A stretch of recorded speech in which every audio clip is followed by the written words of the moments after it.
All right, well, our next instructor is Mr. Alex Newman. He's been coming here with his family since 2020. Now, last year, I think because his wife was expecting or just delivered, he wasn't able to make it for the whole week, but he came up for a couple of days, or at least one day.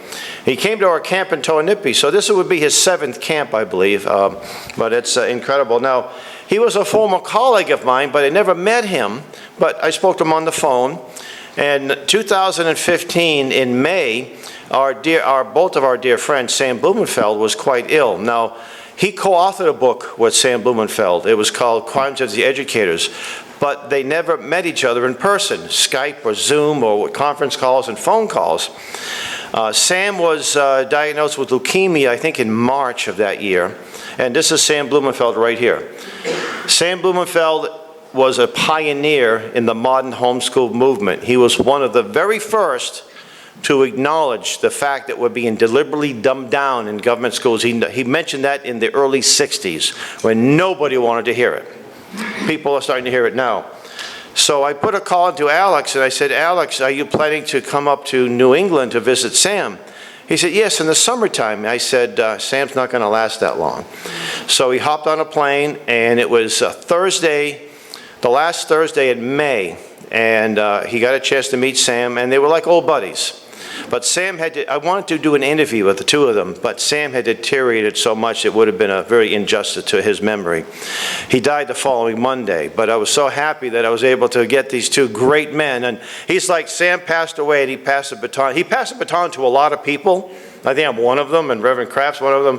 But I think the biggest baton was passed to Alex Newman. So, Mr. Newman, just give him a nice warm hand. He's an incredible instructor.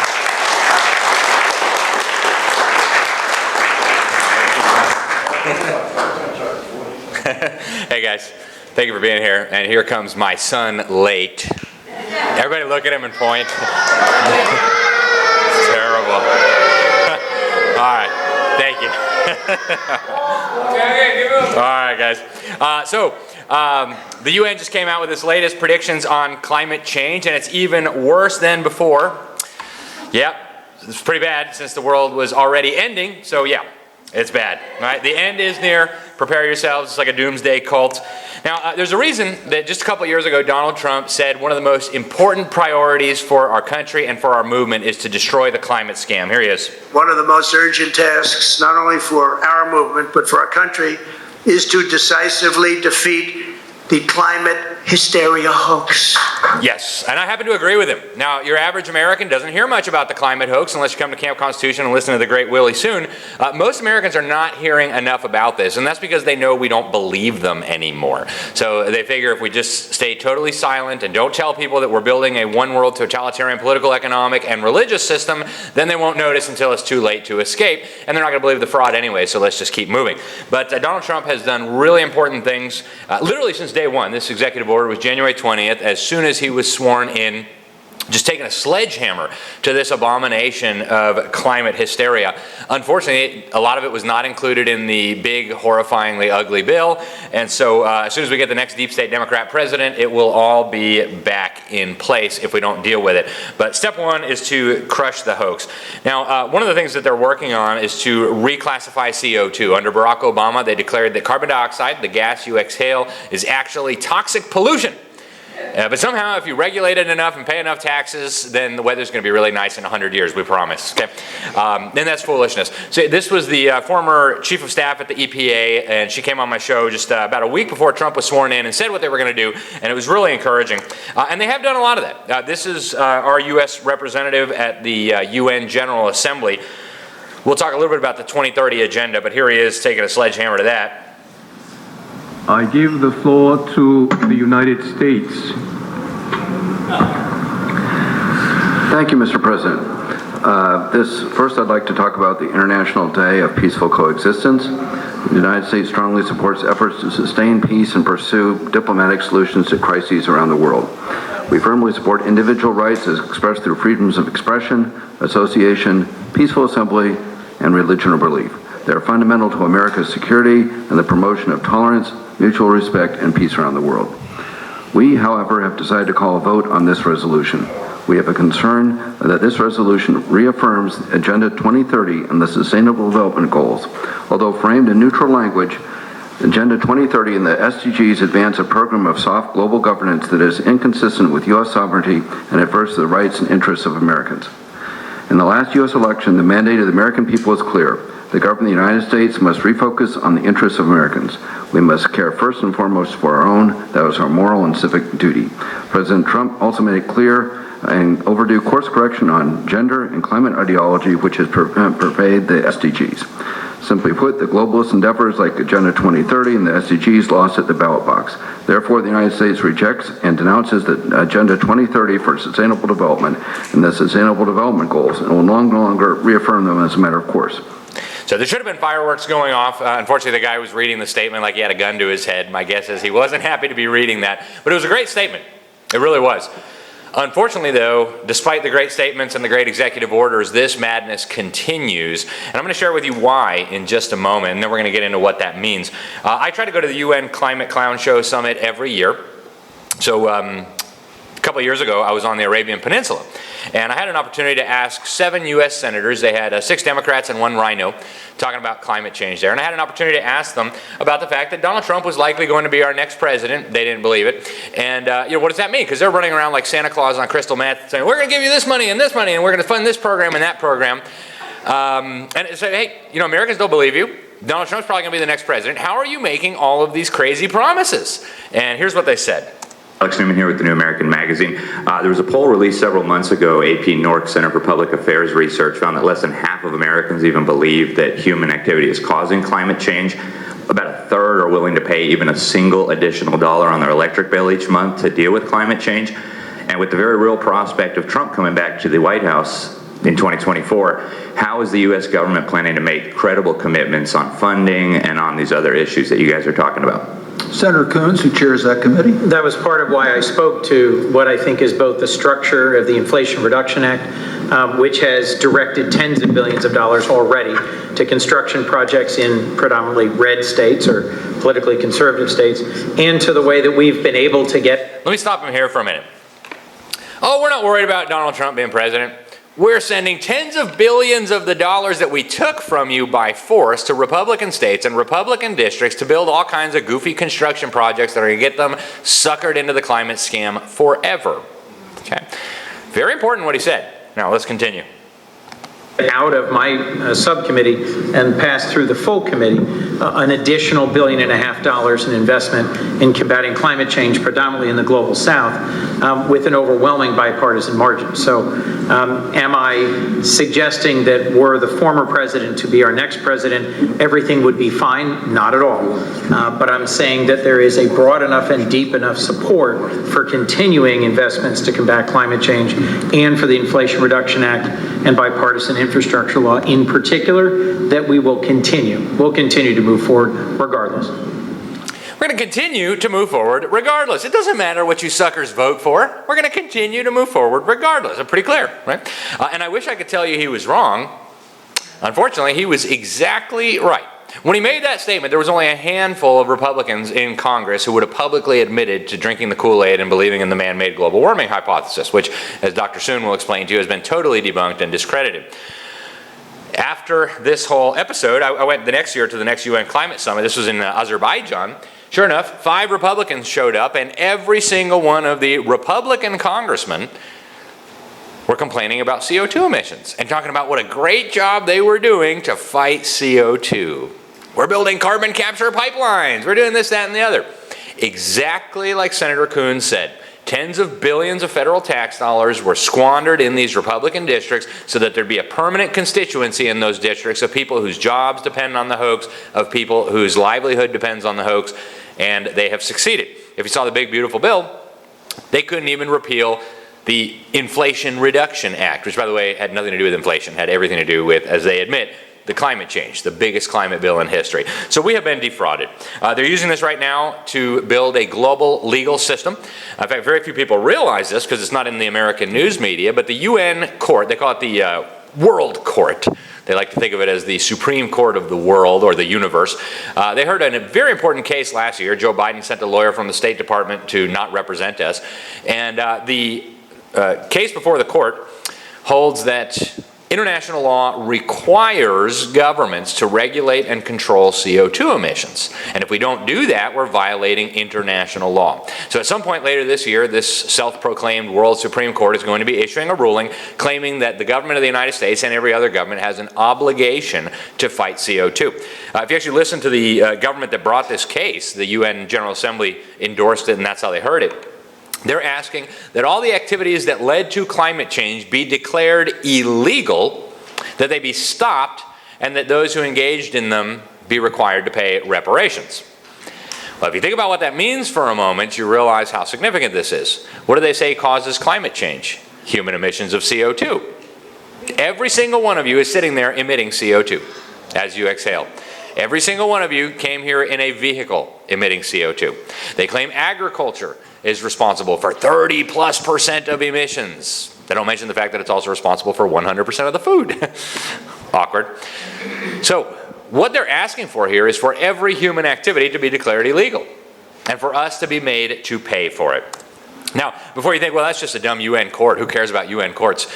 They literally have the former president of the Philippines sitting in a jail cell in The Hague right now awaiting trial at one of these international kangaroo courts because they claim he was a bad guy. The only reason I ever came across him was because he was saying we should get out of the UN. This is a crooked, crazy, ridiculous organization.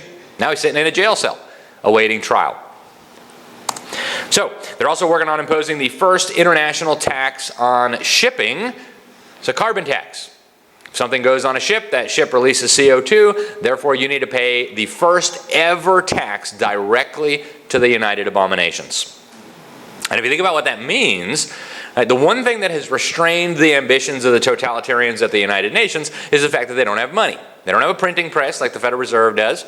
Anytime they want to spend money, they have to go beg governments for money. Hey, Barack Obama, hey, Joe Biden, hey, Donald Trump, can you give us another $10 billion so we can do X, Y, Z? And if the answer is no, well, then that's the answer. Right? Tough luck. But once they have their own tax money, they will be able to do whatever they want. They'll be able to hire more peace troops. They'll be able to hire more police. They'll be able to wage more propaganda campaigns. They'll be able to build more jail cells to hold people that they believe need to be prosecuted, et cetera, et cetera. There will be no limit to what they're able to accomplish. And all this has happened without 1 in 1,000 Americans even knowing anything about it. Okay? They've already agreed to this. They met in London in April. They all agreed except Donald Trump and a handful of other holdouts, but they said, hey, it passed. We're good. They've got one more meeting in October, and they believe they're going to start raking in about $100 billion a year by 2027, based on these international shipping taxes. And of course, that's just the camel's nose under the tent. The UN will tell you that international shipping is only 2 to 3% of global emissions. If they can impose a tax on shipping, which is only 2 or 3% of global emissions, why couldn't they impose a tax on farming and ranching, which is 30% of emissions? Why couldn't they impose an international tax on power plants, which is another 20 or 30% of emissions? Why couldn't they impose a tax on aviation? And the answer is they will, right? They absolutely will. It's the camel's nose under the tent. And once the nose is under, if you know anything about camels, the whole beast will be in there very soon, spitting at you and ruining everything. Okay? So we have a big problem here. Trump did push back on this. He said, actually, this is an effort to redistribute wealth under the guise of environmental protection. And of course it is, but even more significantly than that, it's an effort to empower the United Nations to have its own funding streams, to unleash the beast, if you will. Now, one of the reasons you don't hear anything about what these maniacs are doing is that they have a partnership with Google to silence these facts. And they brag about it. Okay, this lady here, her name is Melissa Flemings. She's the Undersecretary General of the United Nations for Communications. Listen to her at the World Economic Forum just 2 years ago. You know, we partnered with Google, for example. If you Google climate change, you will, at the top of your search, you will get all kinds of UN resources. We started this partnership when we were shocked to see that when we Googled climate change, we were getting incredibly distorted information right at the top. So we're becoming much more proactive. We own the science, and we think that... Did you know that, Willie? They own the science. So see, that's not real science, right? If the UN can own the science, it's actually not science. Okay. Now, I ran into this lady. I was at the Summit for the Future in 2024 in September, where they were coming up with the Pact for the Future, right? UN 1.0 was dealing supposedly with international peace and security. UN 2.0, as they were framing it, is going to deal with education, the environment, the economy, and everything else you can think of. And so I ran into this lady and asked her. Here's what she said. Melissa, hi, I'm Alex Newman with the New American Magazine. I was wondering if you could tell us a little bit more about the partnership that the UN has with Google to try to squelch disinformation and misinformation. You talked about it at the 2022 World Economic Forum. Sorry, I'm sorry, I'm not sure who you are. Alex Newman with the New American. She knows exactly who I am. I don't know. Sorry, we can't do it right now. You'll give us 2 minutes. Yeah. Sorry, I don't know who you are. I can't talk to you. And she marches right over and talks to about 6 other journalists as her handlers swoop in and say, who are you? We need your business card. What are you doing here? Okay. American or just... How come they can just ask her questions and I can't? I don't understand. Had planned this before. Anyway, it goes on and on, right? But folks, the reason this is so important is because the climate hoax underpins virtually all of the international political, economic, and religious power grab that is happening at the international level. And I will prove it to you. Here's Klaus Schwab, who just got wheeled off stage left. He was the founder and the former leader of the World Economic Forum. We know now that the next crisis is already waiting for us around the corner, and it is the climate crisis. The climate crisis. Mm-hmm. Yes. The climate crisis is going to get you, unless you pay taxes to the UN, in which case everything will be fine, right? It's like the mafia. Okay. Here's one of their predictions. For 2030, 1 billion people will be heading to a community near you. But I want to talk a little bit about what they're up to now at the international level. So I was in Egypt just about 3 years ago for the climate summit there, and they started using this really new and interesting rhetoric. I'll let you listen to the Secretary General of the UN, who, by the way, before leading the UN, was the head of the Socialist International. It's the largest alliance of socialist and communist political parties in the world, so that'll give you some sense of his ideology. And the clock is ticking. We are in the fight of our lives, and we are losing. Greenhouse gas emissions keep growing, global temperatures keep rising, and our planet is fast approaching tipping points that will make climate chaos irreversible. We are on a highway to climate hell with our foot still on the accelerator. It's on the highway to climate hell. Are you scared yet? Are you willing to give up your money and your freedom yet? Okay, Joe Biden, of course, echoing that. We're racing forward to do our part to avert the climate hell that the UN Secretary General so passionately warned about earlier this week. Yes, the climate hell is coming unless you hand over all your money and your freedom, in which case they will save you from the wrath of the climate gods. Now, they're manufacturing a fake crisis, right? Just like Frederick Bastiat said 200 years ago, the great French lawmaker and philosopher, the tyrants like to manufacture the poison and the antidote in the same laboratory. That's what they're doing here. Never want a serious crisis to go to waste. Right. And what I mean by that, it's an opportunity to do things that you think you could not do before. So that was Barack Obama's chief of staff, mayor of Chicago, right? We need a crisis so we could do things that we couldn't do before. And this is not just any crisis. This is a global crisis. And we all know that global crises require global solutions. Global problems require global solutions. See? The Secretary General said so. How can you possibly disagree with that? Okay, so enter the 2030 agenda. I shared with you a little bit about it earlier. When it was adopted, the UN head of the General Assembly there called it the Master Plan for Humanity. And I imagine God had a good chuckle about that. But the Secretary General of the UN at that time, Ban Ki-moon, said it was the Global Declaration of Interdependence. And he called the UN the Parliament of Humanity. And of course, a parliament is a sovereign legislative body. If you read this thing, it is basically a recipe for global totalitarianism. Goal number 10, Right? The Bible says thou shalt not steal, but the UN says, hey, resources aren't equitably distributed. So we're going to have to steal stuff from everyone and redistribute them according to our wishes. And by the way, national socialism is not enough anymore. Now we need global socialism, right? It's only possible if your wealth is shared. And yes, they mean your wealth, right? They want us to think that they're like going to go after George Soros and Bill Gates. Absolutely not, right? They have all their money hidden in tax-exempt foundations. They're not going to touch those guys. They're coming for your money. And then they want us to think they're going to redistribute it to like hungry people in some third world country. Nope.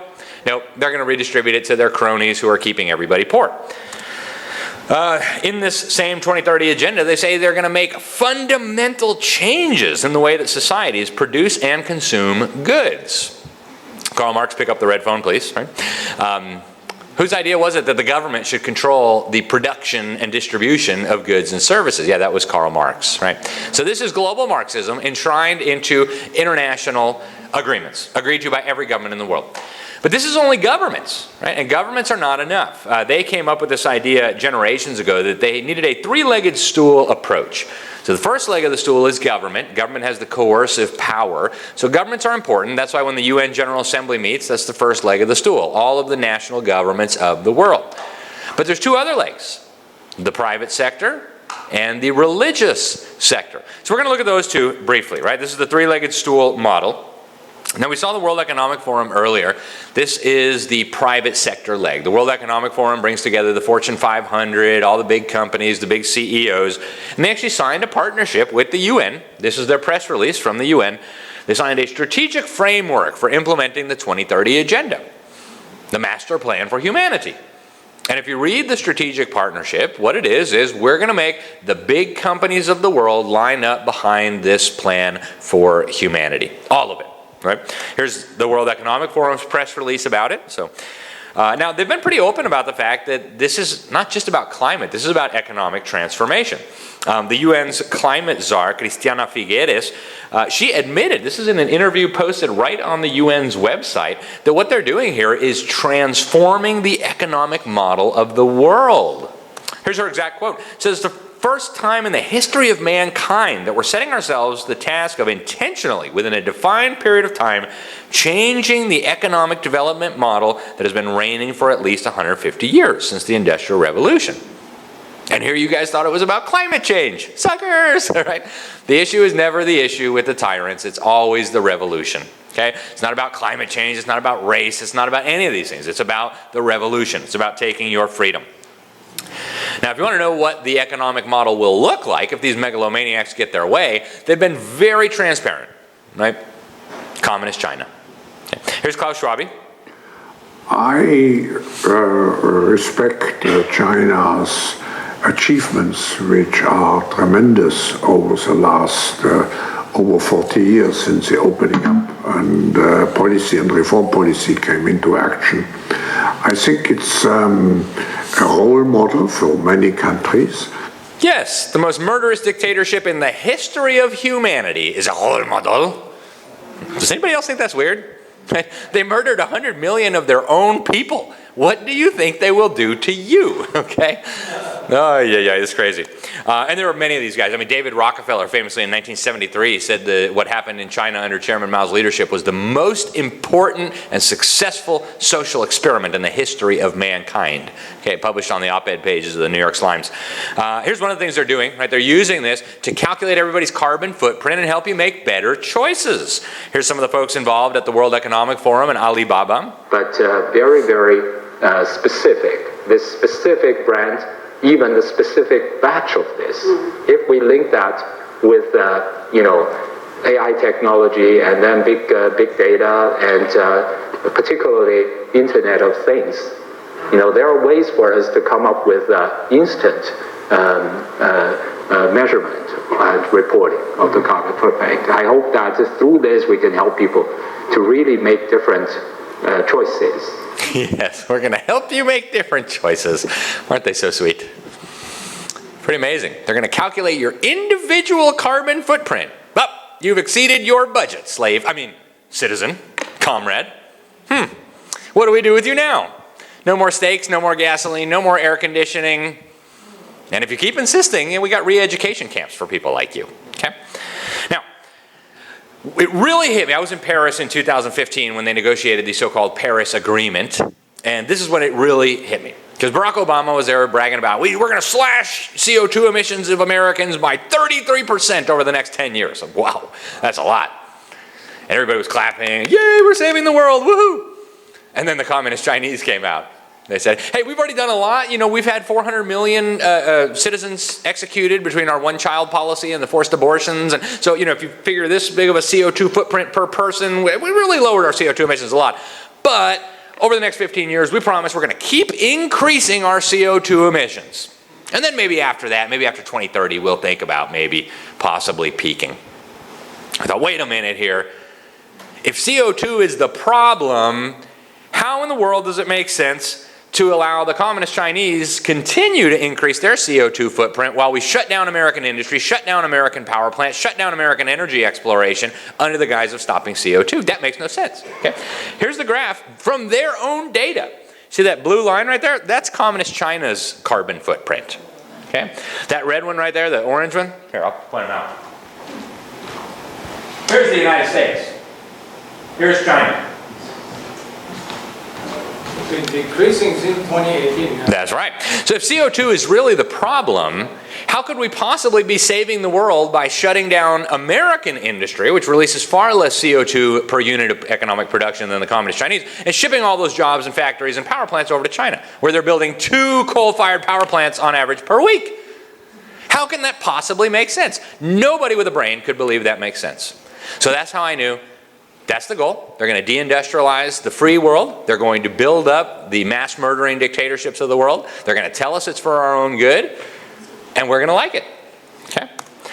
Here's George Soros, the guy who's injected more money into our political system than virtually anybody else in the history of our country, also telling you that Communist China is the model. So I think you need a new world order that China has to be part of the process of creating it, and they have to buy in, they have to own it the same way as, let's say, the United States owns the Washington Consensus, the current order. All right, there we go. The most murderous dictatorship in the history of humanity has to own the New World Order, just like the United States owned the Old World Order. And one sure way to do that is to shut down all of our factories, shut down all of our jobs, destroy the middle class, and ship all our productive capacity, including our ability to make weapons to defend ourselves, over to our top geopolitical foe that, by the way, is emitting 300% more CO2 than our country. And somehow we're supposed to believe that that's going to save the planet. If you believe that's going to save the planet, I got some really nice beachfront property in Nebraska. Talk to me later. We have before us... You guys know all these New World Order guys, right? So I want to focus for a minute on the religious angle, right? Because the 3 legs of the stool are equally critical, and they understand this. You can't just save the world by having the governments, or just save the world by having the businesses, or even both of them. You got to have the religions of the world on board. And they believe that they do. Here's Klaus Schwab. Oh, well, that video is not working. But he says, oh, yes, we have political leaders and business leaders and also religious leaders. Okay? And this has been getting increasingly transparent. So at the COP28, the Secretary General of the UN said we need the moral voice and the spiritual authority of faith leaders globally to summon the conscience of world leaders and awaken their ambitions and inspire them to do what is needed. So this is actually a nice little thing they just erected in Abu Dhabi. I went there a couple months after it was open on the Arabian Peninsula. And they've got a big mosque, a big synagogue, and a big Catholic church all on the same property with a nice big pyramid in the middle. And it's supposed to be this temple of understanding. And I did a big video on that. You can check it out if you want. But we're all coming together to fight global problems like climate change and extremism. And if you think by extremism, they mean like jihadists chopping off people's heads. No. For them, extreme is saying that Jesus Christ is the way. You can say Jesus Christ is a way. That's not extreme. We'll let you do that. As long as he's a way, it's no problem. But if you say he's the way, you're one of those extremists who need to be combated. Okay. Now, they've been increasingly open about this. The UN actually has a program called the Faith for Earth Initiative. Here's one of their little propaganda videos. 85% of the world population believe in a faith or a religion. And the power of that is humongous. And we can harness that in mobilizing faith leaders and faith followers in protecting Earth. They're going to harness your religion to protect Mother Earth. Okay, I don't think I have the video here, but I actually ran into the guy who was running the UN Environment Program. That's like the UN's EPA. I ran into him last year in Azerbaijan and got him on camera for about 10 minutes talking about this Faith for Earth initiative. And I asked him, you know, so why should Christians care so much about climate change? And oh man, I wish I had the video handy, but it's online. You can see it. He said, well, you know, if you read your Bible, you'll see that the Bible ends with a story from John about a flood. No, actually, it doesn't end that way. The earth burns up. And trust me, it had nothing to do with your SUV. Okay, but anyways, they're very, very clear on this. So the third leg of the stool here is religion. And they have a globalist organization called Religions for Peace. It's funded by George Soros and the U.S. State Department, USA, the United Nations, and all the rest of the usual clown car. And in 2019, they all got together and they signed a declaration agreeing that we commit to human development as set forth in the UN 2030 agenda. Now here's the lady who until last year was leading it, Dr. Azza Karam. Listen carefully to what she says about what they're up to here. My name is Azza Karam, and I have the privilege and the responsibility of serving a worldwide movement of interreligious institutions, organizations called Religions for Peace. In case you do not know it, we think of it as the United Nations of Religions. The United Nations has member states or governments. Religions for Peace has member religious institutions. All religious institutions. Representing all the religions. Representatives from all faith traditions where there are no institutions, as well as interfaith youth networks and women of faith networks. So that's interesting. When I heard that, I called my pastor. Hey, Seth, are we part of Religions for Peace? No, what's Religions for Peace? Huh. Well, this lady has it in her head that all religions and all religious institutions and all faith leaders, where there are no institutions, are part of Religions for Peace. Well, how did she come to that conclusion? And I figured it out. You're not a legitimate religion unless you agree with them. If you're one of those Bible-thumping bitter clingers that Obama was complaining about, you don't count. Okay? And they're dead serious about this. Again, if you look at the declarations, they commit to human development as set forth in the Sustainable Development Goals. That's the 2030 agenda. They created an alliance of virtue. And they are dead serious about completely restructuring the moral code of the world. Right? And they say this pretty transparently. Right before I went to Egypt, the UN released this report on human development. And they said that these evolutionary processes that created the current institutions and behaviors do not adequately match with the challenges that we are facing. And they said what we need here is that individuals and societies adopt fundamental changes in choices, and that leads people to act according to new moral codes. In other words, those 10 commandments that God gave to Moses, that's so outdated. How are we going to protect Mother Earth if we're still paying attention to that outdated stuff that came through evolutionary processes? We need new ethics and new morals so that people can make better choices. This is straight from the UN report that they released right before the climate summit. And so I get off the airplane, I flew from Cairo to Sharm el-Sheikh, and I'm greeted by all these big UN posters. Welcome to Egypt, the dawn of conscience. And on this weird little thing, you see this: the Declaration of Innocence before being judged before the scale of Ma'at and entering the afterlife. It's a pagan Egyptian document from 4,000 years ago. And talk about redefining sin. Your sin is not your murders, your adulteries, your thieving, your coveting, your blasphemy. Nope, that's not the problem. The reason you should be led by these pagan deities into the afterlife is that I have not polluted the water or the earth. Okay? Right? So let me into heaven, please. I didn't pollute. I bought carbon credits from Al Gore. Come on. Can't hold me responsible for that. So it gets worse, guys. So I'm in Egypt at this thing, and I found out that the very next day, dozens of religious leaders, it was supposed to be hundreds of religious leaders, but the Egyptian government said, hey guys, tone it down. You can't all walk up there at one time. So dozens of religious leaders from around the world walk up to the top of Mount Sinai, and they unveil the new and supposedly improved 10 Commandments. There's actually a picture of the new 10 Commandments. And so they do this weird ritual, this climate repentance ritual, and I imagine it probably looks something like the top of Mount Carmel as the prophets of Baal were dancing around. Oh no, we're so sorry for our climate emissions. Please forgive us. Okay, totally absurd. But then they came out with these new 10 commandments. You see them here. And the guy smashes them on the floor like Moses when he saw the people worshiping the golden calf. And I caught up with one of the organizers of this abomination at the UN summit. His name is James Sternlich. He's the CEO of the Peace Department at the UN. And here's what he told me on camera. All religions teach us to respect the creation that we have been given. And we've done kind of a terrible job of that. And so with a new kind of 10 commandments of climate change, which are an addendum to, not a replacement for, the original 10 commandments, and a third covenant that we're some kind of working on between mankind and creation, that we would refocus on those elements of the teachings from across religions that point us in the direction of fixing the problems that we've created so that life can thrive on this planet and so that we can build that proverbial kingdom of heaven here on earth. So there you heard it. All right. So God gave us the original 10 commandments. The UN and Friends now has a new and improved 10 commandments. God gave us the old covenant and the new covenant. Now the UN and Friends, as you heard, are working on the third covenant. And we're going to use this covenant, he said, to build the kingdom of heaven here on earth with no CO2 emissions. All right?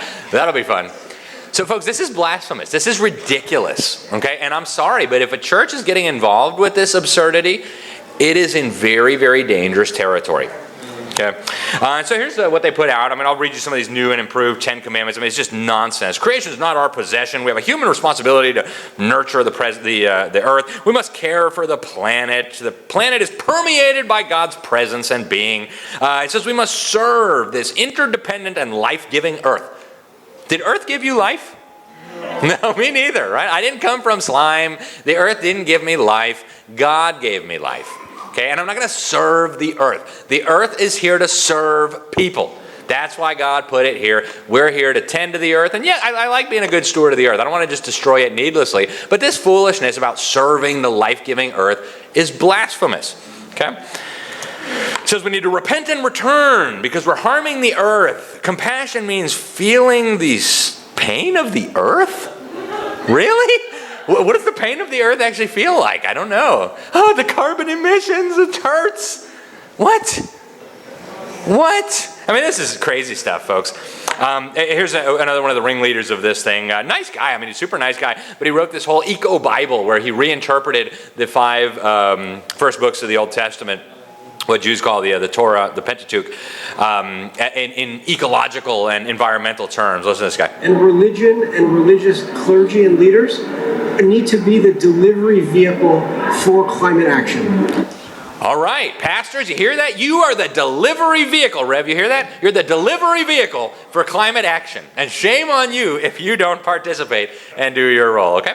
And there's so much I can show you guys about this. It's bonkers. If we had more time, I'd go in more depth. But I first started catching on to the pagan element here in 2010. So the UN likes to hold their conferences in cool, exotic places. This one was in Cancun. And the lady we met earlier, Cristiana Figueres, opens up and says, all right, guys, we're going to open the climate summit with a prayer. Oh, this is great, prayer. She says, we're going to pray to the Mayan goddess of tapestries and creativity, Ixchel. Dear Ixchel, please help us weave a creative tapestry of solutions to the climate crisis. Okay, whip out my laptop. Who is Ixchel? The first result. Ixchel is the Mayan goddess of cannibalism, war, and human sacrifice. Well, that's an appropriate deity to pray to as we're starting this atrocity. And even the Washington Compost picked this up, right? Cancun starts with a call to the gods, right? I was in Rio the next year. They lit up the statue of Jesus in green. Lord Monckton, I spent the day with him. He said, what they're doing here is they're sending a message that the environmental religion is now replacing Christianity. And they're pretty open about this, right? Here's the head of the UN Intergovernmental Panel on Climate Change. He had to resign after he got caught sexually molesting a bunch of women. But he said, for me, the protection of the planet and the survival of all species, ecosystems, it's more than a mission. It's my religion and my dharma. And, he's a pagan. He's a Hindu, and that's fine. It's a free country. You can be whatever you want. But don't make me pay for your false religion. right? Don't organize the planet around your paganism. That's ridiculous. I don't want to participate in that. Okay, and this is a false religion. This was Dr. Yves Stan Marco. I first met him in Paris, which I think is where I met Willie Soon, and he gave a great breakdown. It was the first time I'd heard that this was a religion. But he says, like, hey, they're basically selling indulgences here, right? Like, you can be forgiven of your carbon emissions if you buy carbon credits from Al Gore. And I mean, this is a fake religion. Your original sin is your carbon emissions, and you can repent of it by participating in this fraud. So it's absolutely amazing. It is all based on lies, folks. It is all based on lies. And we know something about lies, right? Who is the father of lies? Satan is the father of lies. And so if these people are running around lying to our faces, where is this agenda coming from? It's coming from the pit of hell. And I can show you endless examples of them lying to your face. Here's Senator Ed Markey. I ran into him at one of the climate summits, asking him about the Inflation Reduction Act. Listen. Senator Markey, why did you guys call it the Inflation Reduction Act? Why not put climate in the name? In the name of the bill, yeah, the biggest climate bill of all time. I think everyone knows it's the biggest climate bill of all time. But why? Everyone knows it's the biggest climate bill of all time, right? So we can call it the Inflation Reduction Act, even though it's going to pour jet fuel on the dumpster fire of inflation. Nothing in there about inflation. It was all about climate change. They lied to you. If a business had done that, they would have been jailed and prosecuted for fraud. When the government does it, they call it politics. Okay, poly from the Greek, poly meaning many, ticks meaning blood-sucking animal. No, sorry. We have some of those ticks around here, right? So anyways, I won't spend any time on the science. Just to let you know, they've been lying from the beginning. Here's news, and I don't have anything against Newsweek. They're all liars. I've written for Newsweek before. But here in 1975, the cooling world, climate leaders want us to shut down our civilization, pay global taxes, and by the way, we should melt the Arctic ice cap by covering it with black soot. That's what they said. That's what they said. Okay. Thankfully, nobody listened to them back then, but today they are running government policy. So they've been caught in lie after lie after lie after lie after lie after lie, and we could talk about them forever. I've got great videos with all kinds of incredible scientists, including Willie Soon, but he's going to debunk all the pseudoscience for you. So we'll just go right to the end here, folks. They are lying so bad, and we've only got 5 minutes. Now, one of the key ways that they are promoting all this is by brainwashing kids in the schools, right? They know that they're never going to convince us that the planet is dying because we're breathing, right? It's ludicrous. So they're going to convince your kids, okay? And they say that there's a government brainwash camp in Florida. Looks like a doomsday cult. It's doing to me.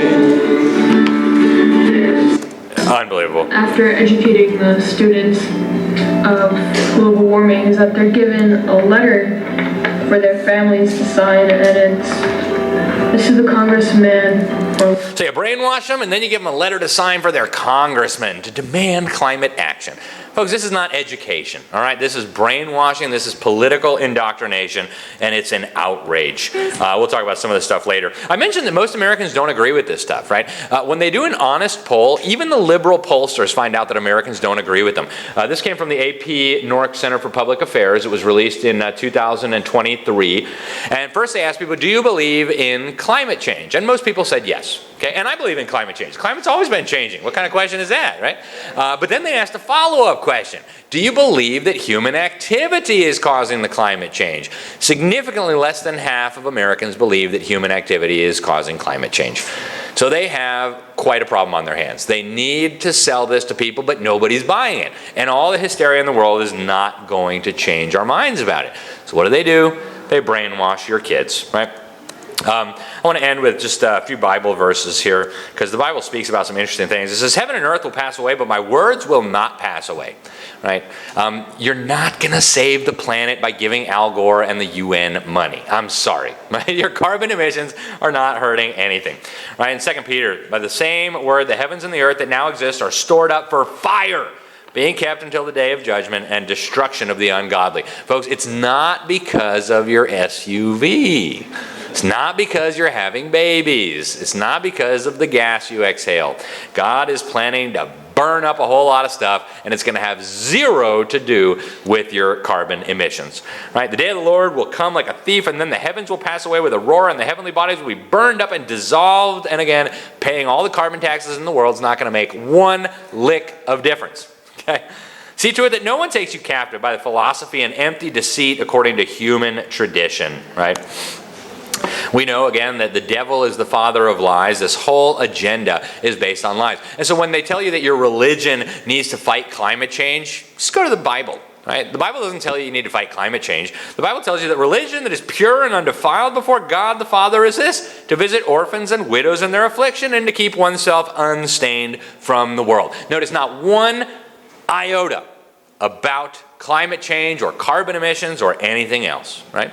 But as David pointed out 3,000 years ago in Psalm 2, you got the kings of the earth and the rulers conspiring together against the Lord and against his anointed. And God is up in heaven laughing at them. He's ridiculing them. And then in verse 5 it says he's going to speak to them in his wrath. Trust me, you don't want to be on the wrong side of that. That would not be fun.